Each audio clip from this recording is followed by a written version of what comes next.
while I was in treatment, I met a man who was 11 years sober from crack cocaine addiction at the time, and he was really passionate about this book, the Big Book of Alcoholics Anonymous. And he sat down with me and taught me what was in this book. Now, keep an open mind here, okay? This isn't the program that I teach in the schools. I want to let you know that, okay? But hear my story. You see how it evolved. We sat down, and this man told me that if I did what the first 100 alcoholics did, and I followed their path, I would recover from my addiction to alcohol and drugs. And we were going to substitute the word alcohol as we read this book together, and we'd meet in a coffee shop. And every time we saw the word alcohol, I'd substitute the word crack. And then I would, to the best of my ability, or maybe not even the best of my ability, but to some level of my ability, I did what was in this book. And more importantly than that, there were some real important instructions that this man showed me that, I mean, really sobered me. And my whole life really in recovery, and what led me to what I'm doing in the schools right now was really driven by what's in this Big Book of Alcoholics Anonymous, in particular some particular sentences that I'm going to read to you. It says here, it seemed to prove that one alcoholic could affect another as no non-alcoholic could. It said it also indicated that strenuous work, one alcoholic with another, was vital to permanent recovery. So I was shown that in this model of addiction, the key to permanent recovery is actually working one-on-one, helping other people that are suffering from the same addiction. Later on in the book, you see where I got this here, if I got it highlighted. It says, if an alcoholic, so you just substitute whatever the person's addicted to there. So if a cocaine addict, if a food addict, if a sex addict, whatever, failed to perfect and enlarge his spiritual life through work and self-sacrifice for others, he could not survive the certain trials and low spots ahead. If he did not work, that means if he did not work and help others, he would surely drink again, and if he drank, he would surely die. So really, in the beginning, what drove me to helping all kinds of people was this fear that if I didn't help other people and teach other people, like this man was teaching me, on how they could be free of their addiction, that I might relapse. So it wasn't even out of the spirit of generosity or wanting to help people because I was kind and loving. It was just that I was told in order to save my own skin, I had to dedicate my life to helping others. At the time, I had a corporate headhunting firm and staff working for me. I went into treatment thinking I was going to, get rid of this drug problem in treatment, and then I could make a lot more money when I get out. And when I got out, the opposite occurred. I told my staff that I didn't realize that my problem is much worse than it is, and I'm no longer committed to being wealthy. Right now, my commitment is to helping other addicts, my own recovery first, and then helping other addicts. And my whole life shifted as a result of going into treatment. And then I was helping all kinds of people. Driven by fear, though, really. But I loved the experience of working with these addicts, and the odd one would actually recover and start helping others. At one point, I was working with about 3 people a day consistently, 2 to 3 hour sessions. So 9-hour days, just volunteering my time, helping anyone that wanted my help. Now, it also says in the Big Book that my real purpose is to be of maximum service to God and the people about me. Now, regardless of the word God or whatever, the concept was my real purpose in life is to be of maximum service to other people. My life has always been about serving myself previous to this.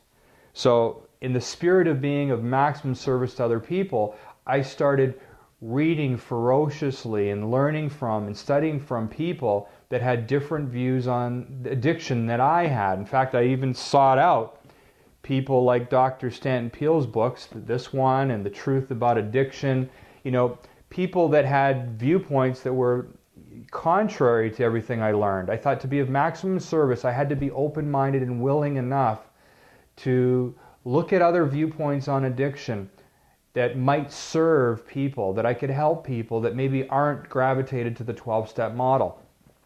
Getting books like this, Addiction is a Choice. I was taught that addiction was not a choice, and that was the whole definition of addiction, that you didn't have the choice. So I purposely went out looking and studying the viewpoints of people that had viewpoints that I did not agree with or were the opposite of mine. And what I found was that all these viewpoints were valid and all were useful and all could serve different people, and there wasn't like a cookie cutter approach. For some people, the 12-step disease model of addiction serves them the best. And it's not my job to convince them otherwise, but to serve them where they're at. For some people, they don't want to hear about God. They don't want to hear about disease model. They don't want to hear about powerlessness. And so I work with them, and I work with them where their belief systems are at without the intention of changing their beliefs, but serving them where they're at to be of maximum service to people. Some people believe, and I used to believe, that the only way to recover was if you had a spiritual experience and you had, you had an experience and only God could save me from addiction. And that was my belief, and it served me, and I recovered from addiction from that belief. But I've now come to believe that, at least in my conception of God, and in this book it says you're allowed to have your own conception of God, no matter how inadequate it was, end of quote. That's why atheists recover. There are atheists that go to AA and recover from their alcoholism. And you can have whatever your conception of God is in the 12 steps. It's okay. But my conception of God is that God is an unconditional loving God. Most people agree with that. Well, if God is truly unconditional, His love is truly unconditional, the way I believe it to be, then wouldn't that make sense that God does not require you to believe in Him in order to recover from an addiction? I mean, think about it. If God requires that I absolutely have to believe in Him, and if I don't believe in Him or her for that matter, then I will not recover from addiction. Isn't that conditional love? God's love is bigger than that. I find that I experience God from working, from telling the truth, from making amends, from doing the right thing, by serving others. And I don't have to believe in God for me to experience it. It's an experience. So anyway, I don't want to argue. I know talking about God is a risky subject. I know that even by sharing my conception here, I may have offended some people unintentionally, and you won't bring me into your school because of it. And I respect that. So here's my point. Why am I sharing all this with you? Because particularly in this book, The Diseasing of America. Is that what it's called? Yeah, The Diseasing of America. This book is basically, not this book, but many of Stanton Peele's writing is really powerful. And he talks about how teaching the disease model of addiction is particularly destructive to kids.